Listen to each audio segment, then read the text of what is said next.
하나님께서 우리를 공동체를 세우실 때는 다 선하신 뜻이 있습니다. 이 뜻을 이루어 가시고자 여러분을 부르셨습니다. 그래서 우리가 가끔은 손 잡아야 돼요.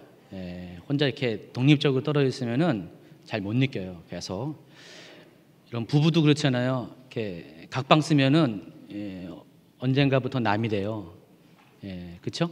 근데 계속해서 우리가 이렇게 늘 이렇게 친밀하게 붙어 있어야 됩니다. 예수님과의 관계도 마찬가지죠. 늘 예수님 앞에 붙어 있는 여러분 되기 바랍니다. 자, 그 말을 했더니 앞에 계신 부부께서는 아주 그냥 열심히 붙잡고 계시는데 계속해서 붙잡으시기 바랍니다. 자, 오늘 말씀은 에베소서 5장 8절부터 14절까지입니다. 에베소서 5장 8절부터 14절 말씀. 같이 읽어보겠습니다. 너희가 전에는 어둠이더니 이제는 주 안에서 빛이라. 빛의 자녀들처럼 행하라. 빛의 열매는 모든 착함과 의로움과 진실함에 있느니라. 주를 기쁘시게 할 것이 무엇인가 시험하여 보라. 너희는 열매 없는 어둠의 일에 참여하지 말고 도리어 책망하라. 그들이 은밀히 행하는 것들은 말하기도 부끄러운 것들이라. 그러나 책망을 받는 모든 것은 빛으로 말미암아 드러나나니 드러나는 것마다 빛이니라. 그러므로 이르시기를 잠자는 자여 깨어서 죽은 자들 가운데서 일어나라. 그리스도께서 너희에게 빛이 있으리라 하셨느니라. 아멘. 아무래도 에베소서 좀 이야기를 해야겠죠. 여러분 지금 이제 에베소서 큐티를 하고 있고요. 자, 오늘 이제 4장 하고 있습니다. 내일 모레 아마 이 오늘 본문 부분을 하겠습니다. 사도 바울의 에베소서를 기록한 목적이 있습니다. 제가 지난 2주간의 수요 예배 가운데 좀 다양한 측면에서 사도 바울이 에베소서를 기록한 목적에 대해서 설명을 해드렸습니다. 자, 오늘은 또 새로운 관점에서 에베소서가 기록된 목적에 대해서 설명을 드리겠습니다. 바울은 3차 전도 여행 가운데 에베소 교회를 개척했습니다. 그리고 3년 동안 이 교회를 정말 열심을 다해서 마음을 쏟아서 목회를 했습니다. 아마도 바울이 안디옥 말고 전도 여행 가운데, 선교 여행 가운데 정말 마음을 들여서 온 마음을 들여서 섬겼던, 가장 크게 섬겼던 교회 어딘가 여러분 꼽느라면은 아마 에베소 교회일 것 같습니다. 3년 동안 이 에베소 교회를 목회하면서 정말 마음을 들여서 성도들을 사랑했습니다. 자, 그런데 전도 여행을 끝나고 예루살렘으로 가서 사도 바울이 투옥을 당합니다. 가이사랴에서 2년 동안 강군 생활을 한 다음에 로마로 재판을 받기 위해서 떠납니다. 그리고 로마에서 약 2년 동안 AD 61년부터 63년까지 연금 상태로 있게 됩니다. 바로 그때 에베소 교회는 사도 바울이 이렇게 거의 4년이죠. 가이사랴에서 2년, 또 로마에서 2년, 거의 4년 동안에 사도 바울이 감금된 상태에서 사도 바울을 보지 못하니까 적지 않은 분들이 많이 믿음이 흔들린 것 같아요. 어떻게 하나님께서 자기의 목회자를 이렇게 계속해서 감옥에 갇혀 있고 우리가 그를 보지 못하면서 또 중보기도하면서 시간이 자꾸만 길어질수록 믿음이 흔들리게 됐습니다. 사도 바울이 이 소식을 듣게 되었고요. 어쨌든 간에 이 옥중에서 편지를 쓰면서 이 부분에 대해서 다룰 수밖에 없었습니다. 그래서 사도 바울은 에베소 교인들이 정말 자신의 투옥됨으로 인하여 힘들고 어려워하는 것들을 고려해서 이 에베소서를 썼습니다. 3장 13절에 보니까 그러므로 너희에게 구하노니 너희를 위한 나의 여러 환난에 대하여 낙심하지 말라. 이는 너희의 영광이니라 그랬습니다. 정말 에베소 교회의 성도들이 사도 바울이 당하는 고난 때문에 많이 낙심한 것 같습니다. 자, 그런데 이 에베소서는 수신자가 단지 에베소 교회 성도만이 아니에요. 1장 1절에 보니까 수신자가 에베소 교회 성도를 넘어서 모든 교회의 성도들이라는 것, 다른 교회의 성도들이라는 것을 알 수가 있습니다. 하나님의 뜻으로 말미암아 그리스도 예수의 사도된 바울은 에베소에 있는 성도들과 그리스도 예수 안에 있는 신실한 자들에게 편지하노니 그랬습니다. 여러분이 이제 에베소서의 그 주제를 보면은 가장 많이 강조하는 것이 구원론이고 또한 교회론입니다. 그래서 에베소서는 에베소 교회 성도들의 구원관을 붙잡아주기 위해서 흔들리지 않도록 쓰여져 있지만은 단지 에베소 교회 성도만이 아니라 모든 세대, 모든 교회의 성도들을 위해서 쓴 것입니다. 마찬가지로 여러분을 위해서 하나님께서 사도 바울을 통해서 기록을 했다는 것입니다. 사도 바울이 기록한 이 13개의 서신들, 이 바울 서신이라고 이렇게 묶어서 부릅니다. 이 바울 서신 중에서 갈라디아서, 또 로마서, 이 에베소서는 특별히 구원론에 대해서 집중적으로 다루고 있습니다. 구원이 어떻게 시작됐고 어떤 과정을 통해서 어떻게 완성되는지를 이 세 개의 서신들은 집중적으로 다루고 있습니다. 자, 그런데 이 세 개의 서신들이 서로 쓰여진 시기가 달라요. 먼저 이 갈라디아서가 제일 먼저 써졌어요. 멀게는 AD 49년 바로 이후에, 또 50년에서 52년 사이에 그 정도 시기에 쓰여졌다고 보고 있습니다. 바울의 이제 전도 여행 가운데 제2차 전도 여행 중인 AD 50년에서 52년 사이에 기록이 되었을 것이고요. 또 로마서는 제3차 전도 여행 중에 57년에서 58년 사이에 기록이 되었습니다. 그리고 오늘 이 에베소서는 옥중서신이라고 부릅니다. 바울의 1차 투옥 가운데 AD 61년부터 63년 사이에 바울이 투옥됐는데 아마도 62년에서 63년 사이에 에베소서가 기록될 가능성이 많습니다. 자, 이렇게 저작 시기를 따라서 보면은 제일 먼저 쓰여진 이 갈라디아서와 에베소서는 최소한 10년의 저작 시기가 차이가 납니다. 기록 연대가 차이가 있습니다. 사도 바울은 10년 전에 갈라디아서를 통해서 복음에 대해서, 구원에 대해서 설명을 했고요. 중간에 로마서를 또 통해서 설명을 더 했고, 그리고 마지막으로 이 에베소서를 통해서 구원론을 완성시켰습니다. 그래서 이 에베소서는 사도 바울의 구원론의 완결판에 해당합니다. 그리고 또 한 가지 관점에서 보면은 이 에베소서는 개인의 구원의 차원에서 머무르는 것이 아니라 개인의 구원의 차원에서 넘어서 교회론적인 관점에서 우주적인 그런 하나님의 구원 계획을 설명을 하고 있습니다. 그래서 이 에베소서는 굉장히 원숙한, 신앙적으로나 또 신학적으로나 모든 것들이 원숙한 사도 바울이 기록한 그런 서신입니다. 그래서 이 에베소서는 구원론과 함께 교회론이 많이 주목을 받습니다. 사도 바울은 교회에 대한 굉장한 그런 관심이 있어요. 그리고 사랑함이 있습니다.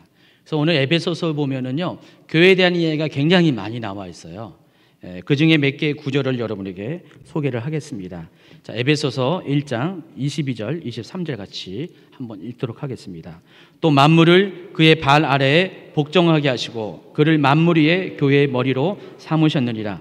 교회는 그의 몸이니 만물 안에서 만물을 충만하게 하시는 이의 충만함이니라 그랬습니다. 사도 바울은 교회를 그리스도의 몸이라고 그랬고요. 지금 이제 이 개역개정 말고 세 번역으로 보면은 교회를 가리켜서 그리스도께서 임재하시는 곳이라 그랬습니다. 교회, 사도 바울에게 있어서 교회는 그리스도의 몸이고, 예전에 구약시대의 성막과 성전에서 하나님이 머무신 것처럼 교회 안에 하나님께서 머무시는 그런 곳이라고 이해를 하고 있습니다. 또 에베소서 2장 20절부터 22절. 너희는 사도들과 선지자들의 터 위에 세우심을 입은 자라. 그리스도 예수께서 친히 모퉁이 돌이 되셨느니라. 그의 안에서 건물마다 서로 연결하여 주 안에서 성전이 되어가고 너희도 성령 안에서 하나님이 거하실 처소가 되게 하여 그리스도 예수 안에서 함께 지어져 가느니라 그랬습니다. 교회는 계속해서 진행 과정에 있습니다. 머리 대신 그리스도를 통해서 각 몸을 이루는 교회 성도들이 하나씩 온전해지는 과정을 겪어내는 것이 교회입니다. 여러분, 교회가 처음부터 완전한 거룩함에 있는 교회가 아닙니다. 여러분 자신을 다 교회라고 그러죠. 교회는 이 유형의 눈에 보이는 교회 건물이 교회가 아니라 눈에 보이지 않는 바로 무형의 교회, 성도들 각자가 연합된 것을 가리켜서 교회라고 부릅니다. 여러분 처음부터 여러분이 온전합니까? 아니죠. 다 부족한 상태로 왔습니다. 근데 점점 여러분이 온전해지는 과정을 통해서 그 온전한 자들이 서로 유기적으로 모여서 완벽한 그런 하나의 지체가 될 때 교회는 아름답게 세워지게 되어 있습니다. 사도 바울은 그런 관점에서 교회는 계속해서 지어져 가고 있다라고 설명을 하고 있습니다. 에베소서 또 4장 11절 12절 있습니다. 그가 어떤 사람은 사도로, 어떤 사람은 선지자로, 어떤 사람은 복음 전하는 자로, 어떤 사람은 목사와 교사로 삼으셨으니 이는 성도를 온전하게 하여 봉사의 일을 하게 하며 그리스도의 몸을 세우려 하심이라. 하나님께서 예수님을 통해서 사도와 선지자와 복음 전도자 또 목사와 교사라는 초대교회에 있어서 굉장히 중요한 5가지 직임을 주셨는데 이 직임을 주신 이유도 뭐라고요? 그리스도의 몸을 세우는 것이에요. 13절에 보면은 더더욱 그 부분에 대해서 나와 있어요. 건너뛰어서 15절, 16절에 있습니다. 오직 사랑 안에서 참된 것을 하여 범사에 그에게까지 자랄지라. 그는 머리니 곧 그리스도라. 그에게서 온몸이 각 마디를 통하여 도움을 받음으로 연결되고 결합되어 각 지체의 분량대로 역사하여 그 몸을 자라게 하며 사랑 안에서 스스로 세우니라 그랬습니다. 아까도 말씀드린 것처럼 교회는 계속 성장하는 것입니다. 자라는 것입니다. 머리 대신 그리스도를 중심으로 해서 계속해서 각 마디가 서로 뻗어나가고 연합되는, 결합되는 그런 것이 교회라는 것입니다. 그래서 여러분 교회는 한 지체가 다 소중해요. 여러분 자동차도 수만 가지의 부품으로 되어 있다고 그랬죠. 근데 그 한 부품이 정말 이렇게 별것도 아닌 것 같은 볼트 하나가 잘못되면 자동차 전체가 망가집니다. 교회도 마찬가지예요. 여러분 모두가 다 하나하나의 지체예요. 그래서 여러분이 다 온전해져야 돼요. 교회는 어느 누구는 정말 성숙하고 어느 누구는 계속해서 미성숙한 상태로 있으면 안 됩니다. 교회는 다 똑같이 정도의 차이가 있지만은 함께 자라가야 돼요. 함께 성장해야지 온전한 교회가 된다는 것입니다. 이것이 교회입니다. 어쨌든 하나님께서는 이 교회를 통해서 세상을 구원하는 계획을 가지고 있습니다. 그래서 사도 바울은요, 이 에베소서 전체를 쭉 보면은 하나님의 구원 계획에 대해서 2단계로 설명을 하고 있습니다. 첫 번째는 개인 구원이에요. 하나님이 제일 먼저 하나님의 그 계획을 위해서, 하나님의 그 놀라운 구원 계획을 위해서 한 개인, 한 영혼을 구원하시는 하나님의 계획이 있다는 것입니다. 에베소서 1장 3절부터 7절까지 6절은 건너뛰고 읽겠습니다. 세 번역으로 있습니다. 자막을 보셔야 돼요. 같이 있습니다. 우리 주 예수 그리스도의 하나님 아버지를 찬양합니다. 하나님께서는 그리스도 안에서 하늘에 속한 온갖 신령한 복을 우리에게 주셨습니다. 하나님은 세상 창조 전에 그리스도 안에서 우리를 택하시고 사랑해 주셔서 하나님 앞에서 거룩하고 흠이 없는 사람이 되게 하셨습니다. 하나님은 하나님의 기뻐하시는 뜻을 따라 예수 그리스도를 통하여 우리를 하나님의 자녀로 삼으시기로 예정하신 것입니다. 우리는 이 아들 안에서 하나님의 풍성한 은혜를 따라 그의 피로 구속 곧 죄 용서를 받게 되었습니다. 여러분을 위한 하나님의 계획은 이미 창세전에 있었어요. 이것을 하나님의 예정, 하나님의 선택이라고 합니다.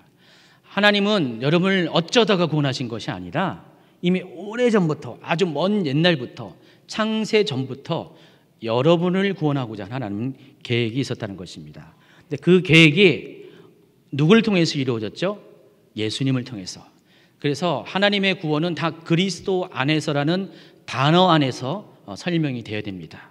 여기 보면 다 그리스도 안에서 계속해서 반복적으로 그리스도 안에서 구원이 이루어졌다는 것을 선언을 하고 있습니다.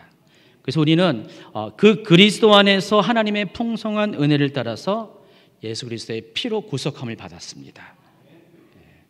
그게 여러분을 향한 구원의 계획이었습니다.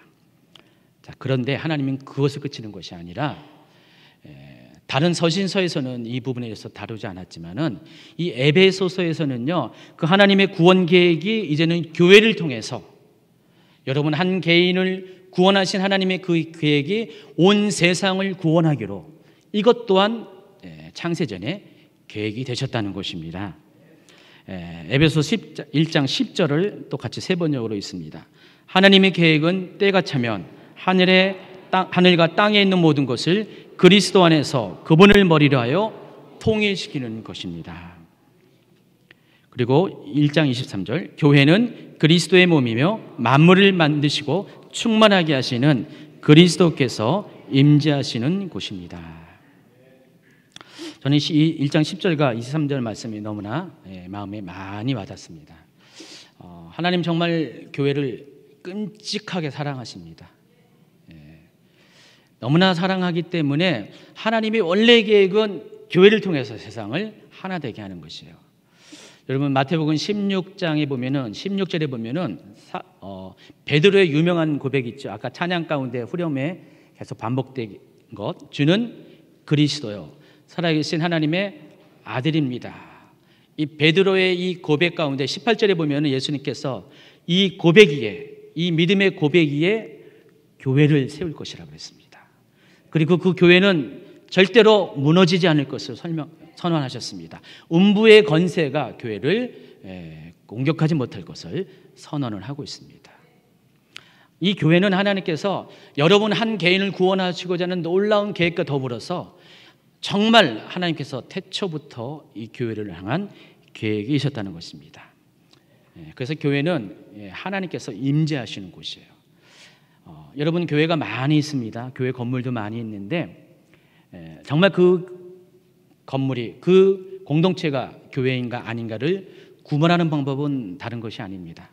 그곳에 하나님의 임재가 있느냐, 그리스도의 임재가 있냐 없느냐를 통해서 교회일 수 있고 아닐 수가 있다는 것입니다. 여러분 교회는 어떻습니까? 정말 그리스도가 임재하시는 곳입니까? 교회는 그리스도 안에서 만물을 하나 되게 하는 하나님의 계획을 이루는 유일한 통로이고 이것이 교회의 사명이십니다. 사도 바울은 이 같은 놀라운 비밀을 하나님의 이 경륜을 모든 세대의 모든 성도들이 알기를 원했어요. 그래서 1장 17절부터 이렇게 기도합니다. 우리 주 예수 그리스도의 하나님 영광의 아버지께서 여러분에게 지혜와 계시의 영을 주셔서 하나님을 알게 하시기를 기도합니다. 그가 여러분의 마음 눈을 밝게 하셔서 하나님의 부르심의 소망이 무엇이며 성도 가운데 있는 하나님의 유업의 영광의 풍성함이 무엇이며 하나님의 힘의 능력의 역사하심을 따라 믿는 우리를 위해 베푸신 하나님의 지극히 크신 권능이 어떠한지 여러모로 알게 하시길 원합니다. 사도 바울의 그 기도가 여러분 안에 이루어졌습니까? 정말 여러분은 하나님이 어떤 분이신지 아십니까? 또 하나님 안에서의 그 소망과 그 영광의 풍성함이 무엇인지 아십니까? 그리고 그 힘의 권세가 얼마나 강력한지도 아십니까? 바로 이것이 사도 바울이 에베소서를 통해서 말하고자 하는 올바른 구원관이고 교회관입니다. 자, 이 에베소서는 총 6장으로 되어 있어요. 두 개의 파트로 나눕니다. 이 전반부는 교리적인 부분을 다뤘습니다. 그리고 후반부는 그 교리를 적용시키는 삶의 실제적인 문제를 다뤘습니다. 그래서 1장과 3장까지가 1장부터 3장까지가 전반부에 해당하고요. 여기는 말씀드린 이렇게 구원론과 교회론을 다뤘고요. 그리고 4장부터 6장까지는 그런 교회가 그런 구원받은 성도들이 어떻게 살아갈 것인가에 대해서 그 실제적인 삶의 적용 부분을 다루고 있습니다. 그 중에서 이 오늘 본문 이 5장은 교회 성도들이 빛이신 하나님의 자녀로서 어떤 삶을 살아갈 것을 구체적으로 다뤘습니다. 오늘 여러분 이 말씀 많이 읽었던 것인데 이 말씀을 중심으로 보면은 이 4장과 6장에는 굉장히 세부적인 이야기를 많이 다뤘어요. 근데 그 모든 것들을 한마디로 말한다면은 이 오늘 본문에 해당하는 것이에요. 구원받은 이후의 성도들의 삶에 대해서 한마디로 말하면은 빛의 자녀로 살아가는 것입니다. 5장 8절을 한번 읽어볼까요? 너희가 전에는 어둠이더니 이제는 주 안에서 빛이라. 여러분이 먼저 알아야 될 것이 있습니다. 여러분이 구원받았 받은 사람이라면은 여러분이 가장 먼저 알아야 될 것이 여러분의 신분에 대해서 알아야 돼요. 오늘 말씀해 보니까 8절의 말씀을 보니까 구원받기 전의 신분과 구원받은 이후의 신분이 확실하게 구분돼요. 구원받기 전에는 여러분이 어떤 사람이었어요? 어둠이었어요. 구원받은 이후는 여러분을 가리켜서 빛이라고 불렀습니다. 사도 바울은요, 에베소서 2장 11절에서요, 구원받기 전에 여러분을 가리켜서 육체로는 이방인이라고 그랬고요, 그리스도 밖에 있다고 그랬습니다. 사도 베드로는요, 베드로전서 2장 10절에는요, 구원받기 전에 여러분을 가리켜서 하나님의 백성이 아니었다, 또 전에는 긍휼을 얻지 못하였다라고 말합니다.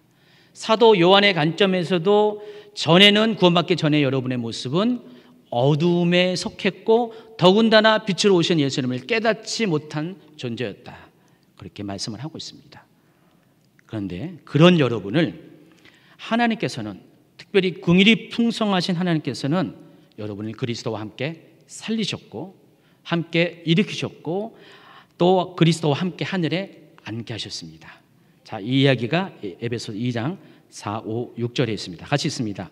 긍휼이 풍성하신 하나님이 우리를 사랑하신 그 큰 사랑을 인하여 허물로 죽은 우리를 그리스도와 함께 살리셨고 또 함께 일으키사 그리스도 예수 안에서 함께 하늘에 앉히셨다 그랬습니다. 또 베드로전서 2장 9절을 보면은요, 그러나 너희는 택하신 족속이요 왕같은 제사장들이요 거룩한 나라요 그의 소유관 된 백성이니 그랬어요. 구원받은 이후에 여러분의 삶을 가리켜서 이렇게 에베소서와 베드로전서를 보면은 정말 놀라운 신분의 변화가 생겼다는 것들을 알게 해줍니다. 여러분이 정말 이렇게 하나님의 거룩한 그 나라요 또 소유가 된 백성이고 또 왕 같은 제사장인 것을 믿습니까? 정말 믿습니까? 근데 많은 분들이 자기의 신분이 이렇게 바뀌었다는 걸 잘 몰라요. 여러분이 예수님을 믿음으로 주로 고백하고 살아계신 하나님의 아들로 고백하는 순간 여러분의 신분이 바뀌어버려요. 근데 많은 분들이 자신의 신분이 바뀐 것을 모르고 여전히 예전의 삶을 산다는 것이죠. 전에는 여러분이 정말 거지의 삶을 살았어요. 길거리에서 살았습니다. 궁율 없는 삶을 살았고요. 아무것도 하나님과 관계없는 삶을 살았는 것이 맞아요. 그런데 그리스도 안에서 여러분의 신분이 바뀌어버렸어요. 이제는 하나님 나라의 왕자가 됐고요. 공주가 됐습니다. 또 하나님 나라와의 하나님과 동역하는 신분으로 바뀌었습니다. 하나님과 함께 앉는 그런 존재로 바뀌었다는 것입니다. 그렇다면은 여러분의 삶도 그와 같이 살아야 되죠. 여전히 신분은 바뀌었는데 여전히 거지로 살면 안 되잖아요. 이제는 신분에 합당한 삶을 살아야 한다는 것입니다. 그래서 이 5장 8절의 후반부를 보면은 너희가 전에는 어둠이더니 이제는 주 안에서 빛이라 빛의 자녀들처럼 행하라 그랬습니다. 세 번역에서는 그러므로 빛의 자녀답게 사십시오 그랬습니다. 어떤 분들은 이 빛의 자녀라는 것을 이해를 잘 못할 수가 있는데 성경은 여러분을 그래서 빛의 자녀라고 말한 이유가 있습니다. 왜 그러냐? 하나님이 빛이기 때문에 그래요. 요한일서 1장 5절입니다. 우리가 그에게서 듣고 너희에게 전한 소식은 이것이니 곧 하나님은 빛이시라. 마태복음 5장 14절에는요 너희는 세상의 빛이라 그랬습니다. 그러니까 하나님이 빛이기 때문에 여러분도 빛이라는 것입니다. 하나님의 자녀이기 때문에. 그래서 이 빛이 어떤 의미가 있는지 빛의 속성에 대해서 여러분 알 필요가 있습니다. 빛은요 어둠을 몰아내고 세상을 밝히는 그런 역할을 하고 있습니다. 마찬가지입니다. 성도들, 하나님의 자녀인 성도들, 빛의 자녀인 여러분도 똑같이 세상 가운데 있는 어둠을 밝히고 그 어둠을 몰아내는 역할, 그 사명이 성도의 사명이라는 것입니다. 그래서 빛이 비칠 때 산에 있는 동네가 숨겨지지 못하는 것처럼 믿는 자들을 통해서 세상이 드러나야 돼요. 세상의 모든 것들이 드러나고 세상 모든 것들이 밝음 가운데 나와야 한다는 것입니다. 그래서 오늘 본문은 이 빛이신 하나님의 자녀로서 여러분이 어떻게 살아갈지를 세 가지 관점에서 설명을 하고 있습니다. 첫 번째 9절입니다. 같이 있습니다. 빛의 열매는 모든 착함과 의로움과 진실함에 있느라 하겠습니다. 여러분이 빛의 자녀로서 살아갈 때 첫 번째는 빛의 자녀는 반드시 그 사람이 빛의 자녀인 증거를 나타내야 돼요. 자기 자신이 그것을 증명해야 된다는 것입니다. 근데 그것을 가리켜서 열매로 표현합니다. 근데 열매를 소개하는 것이 아주 심플해요. 착함, 의로움, 진실함. 여러분 착함과 의로움과 진실함에 대해서 특별히 부대적인 설명이 필요한가요? 여러분 착한 게 뭔지 몰라요? 아시죠? 의로움, 진실함 다 알죠? 우리가 많은 분들이 하나님의 자녀는 뭐 대단한 그 존재이기 때문에 하나님의 자녀로 살아가는 것이 무슨 대단한 무슨 노력을 해야지만 하나님의 자녀로 살아간다고 생각하는 분들이 적지 않이 계세요. 그래서 뭐 뼈를 깎는 무슨 수행이 있어야 돼요. 그렇죠? 기도도 많이 해야 되고요. 적어도 7시간. 금식도 많이 해야 돼요. 적어도 한 주에 2번. 1년에 40일 금식 1번. 뭐 그렇게 해야지. 그렇죠? 그렇게 해야지. 또 전도도 뭐 1년에 한 100명. 너무 많나요? 한 10명. 등등 해서 자기가 뭔가 하나님 앞에 자기의 의로운 행위를 드려야지만 하나님의 자녀로서 자기가 살아간다고 생각을 하는 경우가 있습니다. 그런데 아닙니다. 오늘 말씀을 보면은 의외로 간단해요. 여러분의 하나님의 자녀인 것을 증거하는 삶은 착하게 살면 돼요. 의로운 삶을 살면 돼요. 진실한 삶을 살면 된다는 것입니다. 그러니까 여러분이 이미 알고 있는 세상 사람들도 다 알고 있는 도덕적이고 윤리적인 덕목이라는 것입니다. 근데 문제는 그것조차도 안 지켜요. 여러분이 하나님의 자녀인데도 그것조차도 지키지 않는다는 것입니다. 여러분 믿는 사람과 믿지 않는 사람들의 그런 삶의 경계가 뭔지 아세요? 말과 행동이에요. 정말로 여러분이 제대로 하나님을 믿는다면요, 여러분의 삶이 말로 고백되면 안 돼요. 나는 정말 예수님을 사랑해요 하면서 입술로 고백해요. 나는 예수님을 그리스도로 믿습니다. 계속해서 입술로 고백하는데 삶은 그렇게 말하지 않는 사람들 많이 있잖아요. 실은 저와 여러분의 모습이라는 것입니다. 하나님이 대단한 걸 여러분에게 요구하는 것이 아니라, 대단한 말의 그런 고백을 요구하는 것이 아니라, 여러분의 삶에서 정말로 빛의 열매인 하나님의 자녀의 열매인 이 모든 착함과 의로움과 진실함을 내보이라는 것입니다. 약간 어려운 그 말이 있어요. 그 구약의 하나님을 가리켜서 학자들은 하나님을 가리켜서 윤리적이라고 설명을 해요. 하나님이 굉장히 윤리적이라는 거죠. 구약의 하나님을 보면은, 율법을 보면은 윤리적인 하나님이 모습이 많이 나타나요. 그래서 윤리적인 신간이라고 합니다. 하나님은요 굉장히 도덕적이세요. 하나님 굉장히 윤리적이십니다. 여러분 도덕과 윤리가 어디서 왔어요? 하나님에서 온 거예요. 그래서 여러분 하나님을 믿으면은 윤리와 도덕과는 별개라고 생각하는 분이 많이 있는데 아닙니다. 윤리와 도덕조차도 하나님이 창조하신 것이기 때문에 하나님을 믿는 사람들은 기본을 지켜야 돼요. 착한 삶을 살아야 돼요. 의로운 삶, 진실한 삶을 살아야 한다는 것입니다. 자, 그리하면은 여러분이 그런 삶을 살아면 사람들이 그것을 보고 여러분을 가리켜서 빛의 자녀로 인정한다는 것입니다. 하나님의 자녀인 것을 인정한다는 것입니다. 제 말이 아닙니다. 성경 말씀입니다. 마태복음 5장 16절을 같이 읽습니다. 이같이 너희 빛이 사람 앞에 비치게 하여 그들로 너의 착한 행실을 보고 하늘에 계신 너희 아버지께 영광을 돌리게 하라. 너희 착한 행실은 아까 말한 그 빛의 열매 중에 해당하는 것입니다. 그러니까 여러분의 그 착한 행실을 보고 사람들이 저 사람은 정말 하나님의 자녀이구나라고 인정하게끔 만듭니다. 만일 여러분이 정말 예전의 삶이 전에는 어둠이었잖아요. 전에는 정말 세상 사람들 모두가 인정하는 악한 삶, 부도덕한 삶을 살았는데 예수 그리스도를 말미암아 여러분이 정말 신분이 변했습니다. 말로만 변한 것이 아니라 정말 여러분의 삶이 변해서 정말 여러분이 정말 착하고 의롭고 진실한 삶을 살면은 그때부터 사람들이 의아할 거예요. 아니 어떻게 저렇게 바뀌었지? 어떻게 사람이 이렇게 달라졌지? 과연 뭘까? 연구해봤더니 교회 다니네, 하나님을 아네, 어그면서 정말 그것을 통해서 하나님을 칭송하게끔 여러분이 이렇게 살아야 된다는 것입니다. 그래서 가장 죄인이었던 사람이 가장 은혜도 크고 가장 하나님께 영광을 누리는 것입니다. 여러분이 정말 그렇게 살고 있어요 지금?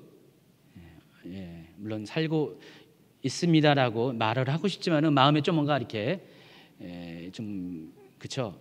뭔가 말하지 못하는 그 답답함이 있을 것입니다. 그래서 여러분 당부합니다. 믿는 자들은, 하나님의 자녀들은 이렇게 살아야 됩니다. 요한 1서 3장 10절을 보면 이런 말씀이 있어요. 이러므로, 이건 좀 중요한 말이기 때문에 같이 있습니다. 하나님의 자녀들과 마귀의 자녀들이 드러나나니 무릇 의를 행하지 아니하는 자나 또는 그 형제를 사랑하지 아니하는 자는 하나님께 속하지 아니하니라. 하나님의 자녀와 마귀의 자녀를 구분하는 방법, 의를 행하냐 행하지 아니하냐, 형제를 사랑하냐 사랑하지 아니하냐, 이것을 보고 하나님의 자녀와 마귀의 자녀가 구분이 된다는 것입니다. 여러분 어때요?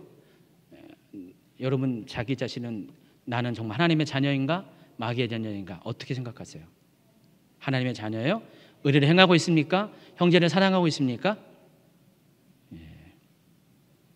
대답이 약해지네요. 계속해서 5장 10절이 있습니다. 주를 기쁘시게 할 것이 무엇인가 시험하여 봐라.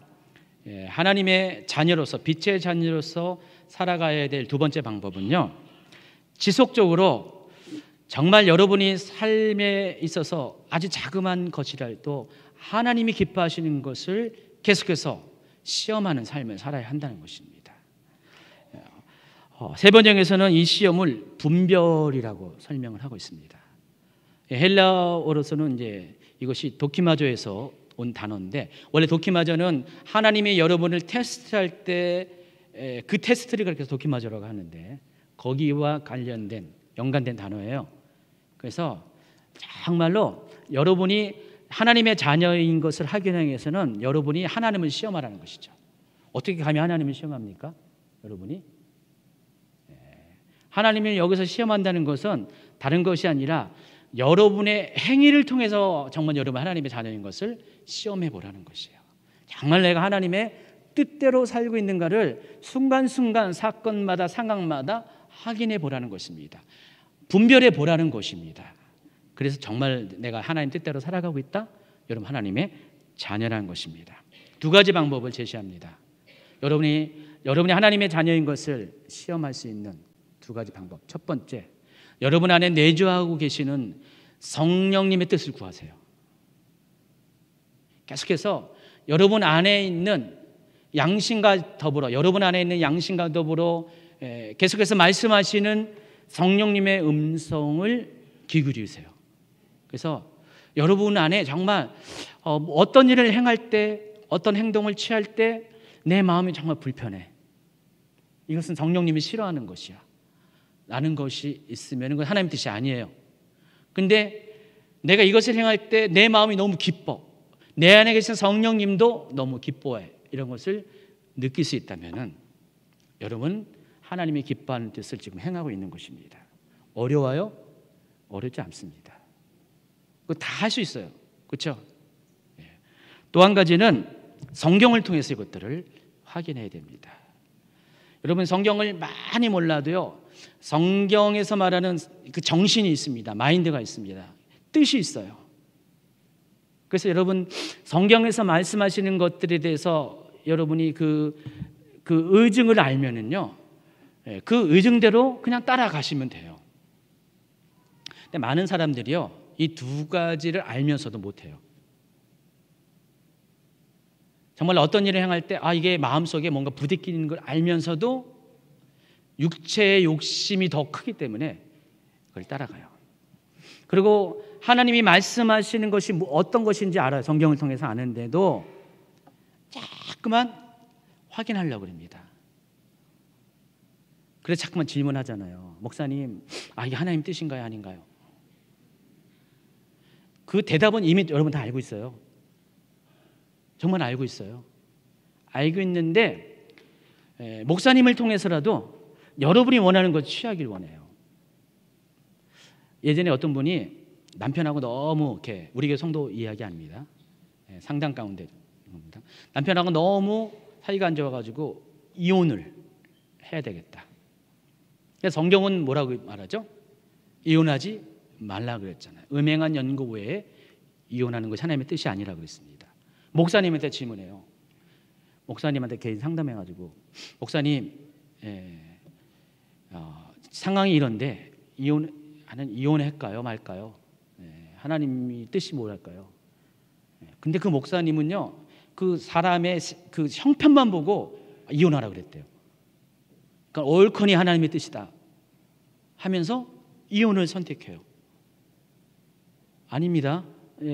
하나님의 뜻이 결코 아니죠. 하나님의 뜻은 분명히 성경에서 문자적으로 말씀하신 그대로 여러분에게 그것이 하나님의 뜻이라고 말씀하고 있어요. 다 알아요, 여러분. 알면서도 지지를 받으려고 합니다. 공범을 끌어들이는 것이죠. 그런 게 굉장히 많이 있습니다. 여러분, 작은 행동 하나하나가 이럴 경우가 상당히 많이 있어요. 이혼이라는 것은 큰 일이지만은 작은 행동 하나하나가 상당히 이런 것들이 많이 있습니다. 오늘 에베소서 4장, 5장, 6장에 특히 4장에 보면 여러 가지 단편적인 이야기들이 쫙 있어요. 한 구절, 두 구절 이렇게 해가지고 여러 가지 성도의 삶 가운데 할 것과 하지 말 것들 쭉 나와 있고요. 또 6장으로 5장과 6장으로 넘어가면은요, 아내들에게, 남편들에게, 자녀들에게, 부모들에게, 상전들에게, 또 종들에게 해야 될 여러 가지 일들이 굉장히 많이 있어요. 다 개인적이고 또 거기 상황에 맞는 이야기들이 쭉 나와 있습니다. 성경은요, 정말 많은 곳에서 여러분의 형편에 맞는 많은 이야기를 하고 있어요. 다 알고 있어요. 근데 어떤 상황에 가면 여러분이 그것을 안 따르려고 하는 그게 있어요. 왜 그럴까요? 여러분 안에 있는 육체의 정욕이 있어요. 욕심이 있기 때문에 그것을 버리지 못했기 때문에 그렇다는 것입니다. 그러므로 오늘 이 말씀은 그런 여러분에게 주를 기쁘시게 할 것이 무엇인가를 날마다, 상황마다, 사건마다 분별할 것을 명령하고 있다는 것입니다. 여러분이 빛의 자녀인 증거가 이거예요. 어떤 경우라도 하나님의 뜻을 쫓아가려고 하는 그 마음이 여러분이 있는가, 그 애씀이 있는가를 보면서 내가 하나님의 자녀이구나 아닌가를 분별하는 것입니다. 저도 전에는요, 정말 이렇게 하나님의 뜻에 대해서 여러분과 똑같이 알면서도 이렇게 일부러 무시하고 다른 지지자를 구하는 그런 경우가 적잖이 있었던 것 같아요. 힘들어서 그렇죠. 하나님 뜻을 쫓아가는 것이 너무 힘들었어요. 내 육체의 정력을 쫓아가는 것은 너무 쉽고 편한 길인데 하나님 뜻을 쫓아가는 것이 너무 어려워서. 근데 성령님과 친해지면 친해질수록 하나님 말씀이 내 안에서 점점 자리 잡을수록 바뀌더라고요. 전에는 하나님 말씀 쫓아가는 것이 어려웠는데 점점 쉬워져요. 왜 쉬운지 아세요? 하나님 뜻을 쫓아가지 않으면 너무 마음이 힘들어요. 부딪혀요. 괴로워요. 그래서 당장에 여러 가지 이렇게 내 개인적인 손해는 있다 할지라도 하나님 뜻을 쫓아가면은 그때부터 내 마음이 자유가 일어납니다. 이런 것들이 계속해서 연습되어지고 반복되어지고 훈련되어지다니까 지금은요, 뭐 그런 것에 제에 대해서 그렇게 크게 어떤 갈등이 별로 없는 것 같아요. 그렇다고 제가 완벽하게 제에 대해서 뭐 이렇게 통과했다 그런 건 아니에요. 여전히 제의 그런 공격은 있다 할지라도 분명히 달라지는 것은요, 계속해서 하나님이 기뻐하신 뜻을 분별하는 삶, 시험하는 삶을 계속 살다 보면은 여러분이 점점 하나님의 자녀로 바뀌어져 가고 있다는 것들을 여러분 스스로가 안다는 것입니다. 그리고 이것을 누가 알아요? 세상 사람들이 알아요. 여러분의 주변의 사람들이 안 해요. 여러분의 가족이 알아요. 남편이 알고 아내가 알고 자녀들이 안다는 것입니다. 근데 실은 이것이 하나님의 자녀의 정상적인 삶이에요. 정상적인 반응이라는 것입니다. 지금 여러분의 모습이 그와 같다면은 여러분 지금 하나님의 자녀로서의 열매를 살아가고 있다는 것을 확신하시기 바랍니다. 세 번째입니다. 빛의 자녀로 행하는 세 번째 삶은 어둠의 일에 참여하지 않고 도리어 그것을 책망하는 삶을 사는 것입니다. 에베소서 5장 11, 12, 13절 같이 있습니다. 너희는 열매 없는 어둠의 일에 참여하지 말고 도리어 책망하라. 그들이 은밀히 행하는 것들은 말하기도 부끄러운 것들이라. 그러나 책망을 받는 모든 것은 빛으로 말미암아 드러나나니 드러나는 것마다 빛이니라 그랬습니다. 특별히 11절과 13절에 보면은 책망하라라고 했는데 이 책망하라라는 단어를 다른 번역, 새 번역에서는 폭로하다 했습니다. 그래서 11절 읽어보면은 여러분은 열매 없는 어둠의 일에 끼어들지 말고 오히려 그것을 폭로하십시오. 좀 센 표현인 것 같아요. 여러분이 세 번째로 빛의 자녀로서 사는 것은 어둠의 일들을 폭로하는 삶을 살라는 것입니다. 다른 말로 하면은 어둠에 속한 것들을 드러내는 삶을 살라는 것입니다.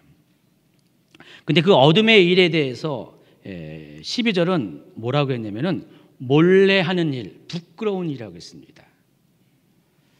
여러분 믿는 자와 믿지 않은 자들이 죄를 대하는 태도가 다른 거 아세요?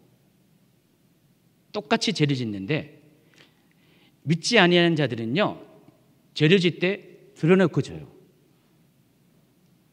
왜냐하면 그것이 죄인 줄 몰라요. 그리고 너무 죄에 중독이 되면은요 무감각해지기 때문에 드러내놓고 죄를 져요. 근데 믿지 않은 사람은 죄에 대해서 알잖아요. 그래서 어떻게 해요? 몰래 숨어서 죄를 져요. 그 차이예요. 여러분 자신 한번 점검해 보세요. 사람들 보기에는 정말 거룩해 보이고요, 정결해 보이고 죄 안 지는 것처럼 보이지만은 여러분이 얼마나 많이 종종 숨어서 죄를 집니까? 솔직히 생각해 보세요. 그 차이라는 것입니다. 그러니까 믿는 자와 믿지 아니한 자는 드러내느냐 드러내지 않냐 그 차이 있을 뿐 똑같이 죄를 지는 경우가 많이 있습니다. 근데 만약에 여러분이 빛이라면은 여러분이 정말 그 모든 죄를 어두운 일들을 부끄러운 일들을 드러내는 그런 속성을 가진 그런 사람이라면은 여러분의 삶이 바뀌어야 된다는 것입니다. 먼저는 여러분 속에 있는 모든 죄들을 드러낼 것이고요. 또 세상 가운데 있는 사람들 가운데 있는 모든 죄들을 드러내야 된다는 것입니다. 많은 분들이 착각에 빠져요. 나는 입술로 고백하면은 정말 내가 믿음의 확신을 입술로 고백하면 나는 구원받은 사람이다 라고 착각을 합니다. 착각은 자유잖아요. 하나님이 주신 자유의지가 있어요. 그래서 여러분이 굉장히 착각을 하는데 그래서 구원은 따놓은 당상이다라고 생각하는 분이 많이 있는데 그렇지 않습니다. 착각은 착각일 뿐이고요. 여러분 스스로가 나는 구원받은 사람이라고 생각하지만은 마태복음 7장 21절 이하를 보시면은요 그 착각은 언젠간 드러날 수밖에 없다는 것을 아시기 바랍니다. 같이 있습니다. 나더러 주여 주여 하는 자마다 다 천국에 들어갈 것이 아니요 다만 하늘에 계신 내 아버지의 뜻대로 행하는 자라야 들어가리라. 그날에 많은 사람이 나더러 이르되 주여 주여 우리가 주의 이름으로 선지를 노릇하며 주의 이름으로 귀신을 쫓아내며 주의 이름으로 많은 권능을 행하지 아니하였나이까 하리니 그때 내가 그들에게 밝히 말하되 내가 너희를 도무지 알지 못하니 불법을 행하는 자들아 내게서 떠나가라 하니라 그랬습니다. 22절과 23절에서 말하는 그날 그때는 언제죠? 마지막 때를 가리킵니다. 전 지구적인 종말의 때를 말하기도 하고 여러분의 개인의 마지막 때를 말하는 것입니다. 마지막 때가 되면 모든 것이 드러나게 돼 있어요. 정말 내가 하나님의 자녀인지 빛의 자녀인지 그렇지 않은지를 알 수가 있다는 것입니다. 자, 그런데 이 말씀을 하시기 전에 예수님께서는 7장 20절에 이와 같은 말씀하셨어요. 이러므로 그들의 열매로 그들을 알리라. 자, 이 말씀은 거짓 선지자를 경계하는 그 말씀 가운데 결론 부분에 해당하고 있습니다. 거짓 선지자를 구분하는 방법은 뭐예요? 열매를 통해서 알 수가 있습니다.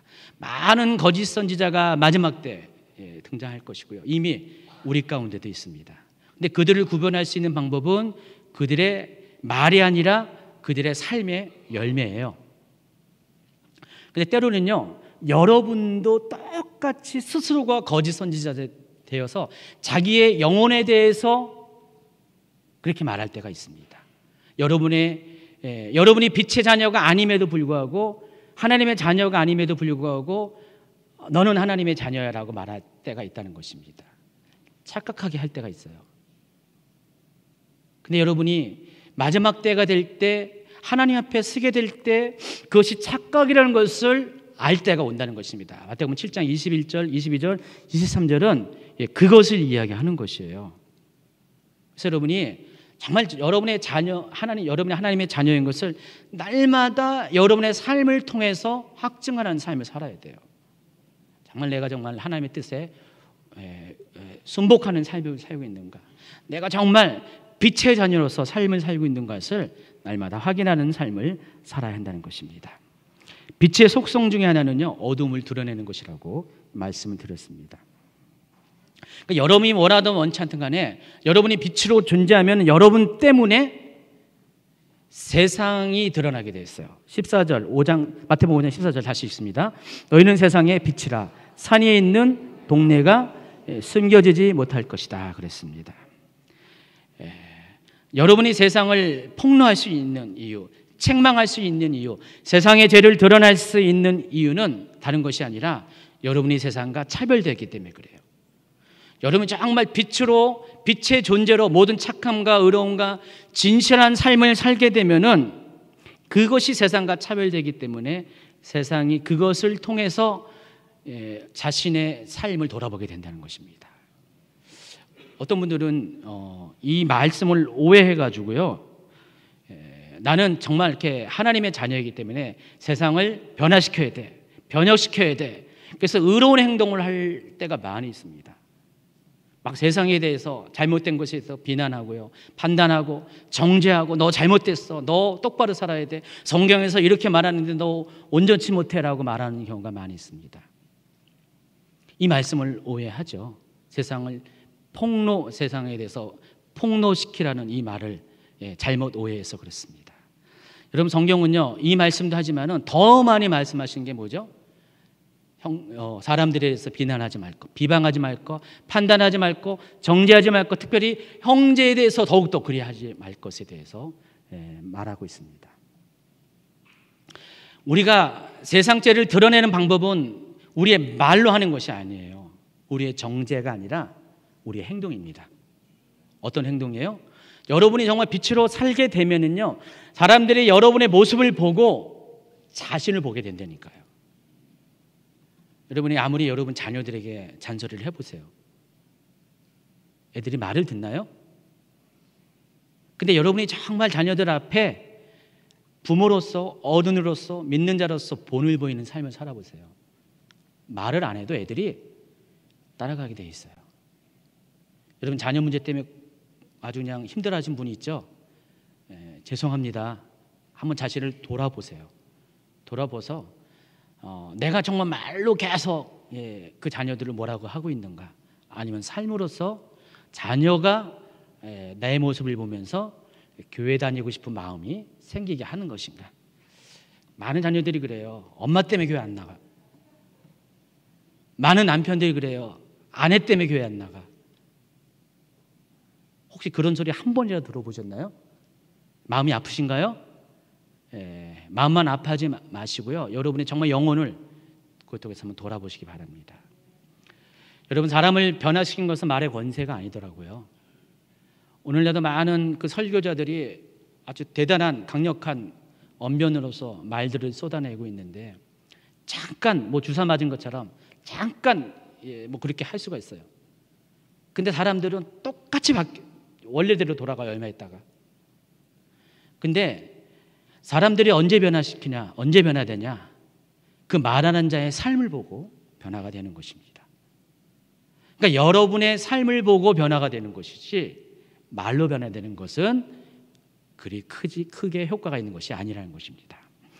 그래서 빛의 자녀는 다른 것이 없습니다. 아주 간단합니다. 말로 자신의 존재감을 드러내는 것이 아니라 삶으로, 행동으로서 착하고 의롭고 진실한 모습을 통해서 정말 내가 하나님의 자녀인 것을 증거하는 삶을 살아야 한다는 것입니다.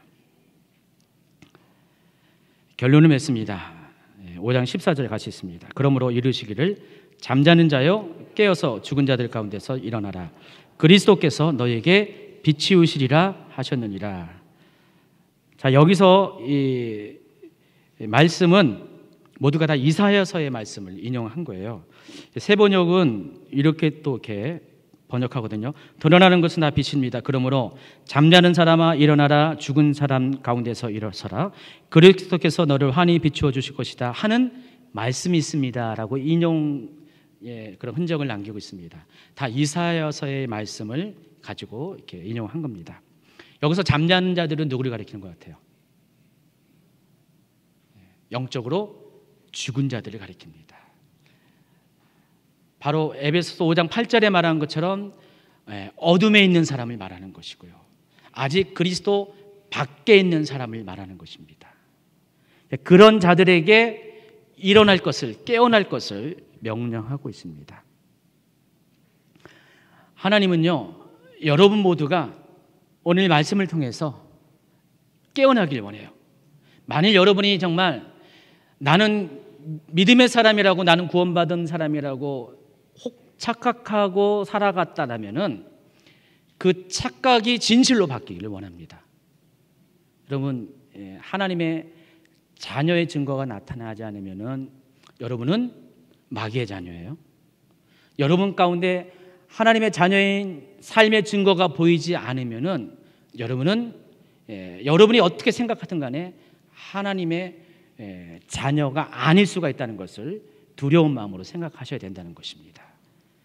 그래서 날마다 여러분이 잠자가 있는가 그렇지 않은가를 점검하셔야 됩니다. 여러분이 정말 하나님 말씀에 제대로 반응하고 있는가를 점검하셔야 되고요. 성령께서 여러분의 양심 가운데 말씀하시는 것들에 대해서 제대로 반응하는 것을 날마다 확인하고 분별하는 삶을 살아야 한다는 것입니다. 교회는요, 그런 사람들이 그리스도의 몸을 이루는 것이 교회입니다. 하나님의 놀라운 계획은요, 그 교회를 통해서 세상이 그렇게 고쳐지기를 원하는 것이에요. 이 교회를 통해서 세상이 하나님의 나라로 바뀌어지는 것을 원하십니다. 하나님이 한 개인을 변화시킨 목적이기도 하고 이 교회를 택한 이유이기도 한다는 것입니다. 그래서 하나님은 이 교회를 통해서 하나님의 일을 이루십니다. 그래서 많은 그런 경우에 이 교회가 성장하는 것들을, 교회가 성숙해지는 것들을, 교회가 세워지는 것들을 방해하는 그런 세력들이 많이 있었습니다. 예수님 당시에도 교회가 탄생하는 것을 그토록 막았던 사탄이 그 2000년의 세월을 통해서 교회를 계속해서 탄압을 했고요, 박해를 했고요, 또 오늘날도 그와 같은 일을 행하고 있습니다. 여러분, 교회가 빛으로 살지 않으면요 아무 문제가 없어요. 정말 교회가 깨어있지 못하면요 마귀는 건드리지 않습니다. 한 개인도 마찬가지입니다. 여러분 정말 하나님 앞에 정말 이렇게 하나님의 자녀로서 최선을 다해서 삶을 살지 않고 그냥 종교인으로 살면은 마귀도 그냥 놔둬요. 어차피 소속이 같으니까. 그런데 여러분 정말 하나님의 자녀로서 애쓰는 삶을 살면은요 핍박에 따라요. 우리 마태복음 5장 10절에 보면은 의를 위해 핍박받는 자가 복이 있다고 그랬어요. 그럼 하나님의 의를 쫓아면은요 계속 핍박을 받을 수밖에 없다는 것입니다. 그래서 여러분 삶 가운데 그것이 있냐 없냐를 점검해 보셔야 된다는 것입니다. 그럼에도 불구하고 어쨌든 교회는 끝까지 살아남을 것입니다. 언제까지요? 주님 다시 오실 때까지. 그래서 하나님은 그리스도를 통해서 교회를 하나님 나라로 이동시켜서 하나님 나라 가운데 교회가 온전케 되도록 만들어 주실 것입니다. 그 나라가 새하늘과 새 땅이 임할 때 그 교회가 이 새로운 땅 가운데 온전하게 성취되어질 것입니다. 이게 하나님께서 창세전부터 계획하셨고요. 그리고 창세 이후에, 그리고 이 세상이 마지막 너머까지 하나님께서 세우신 아주 장기 플랜, 원대한 계획이라는 것입니다. 우리 주임제교회가 감사한 것은 어쨌든 교회는 그리스도의 몸인데 우리도 그리스도의 몸으로 세워져 가고 있고, 또 교회는 그리스도가 임재하신 곳이라는데 계속해서 임재하는 곳으로 만들어 가고 있는 것이 너무나 감사합니다. 이 전체 공동체뿐만 아니라 여러분도 그렇게 되셔야 됩니다. 여러분의 삶 가운데 계속해서 예수님이 임재하시는 것, 하나님이, 성령님이 임재하시는 그런 삶을 살기를 예수님을 축원합니다.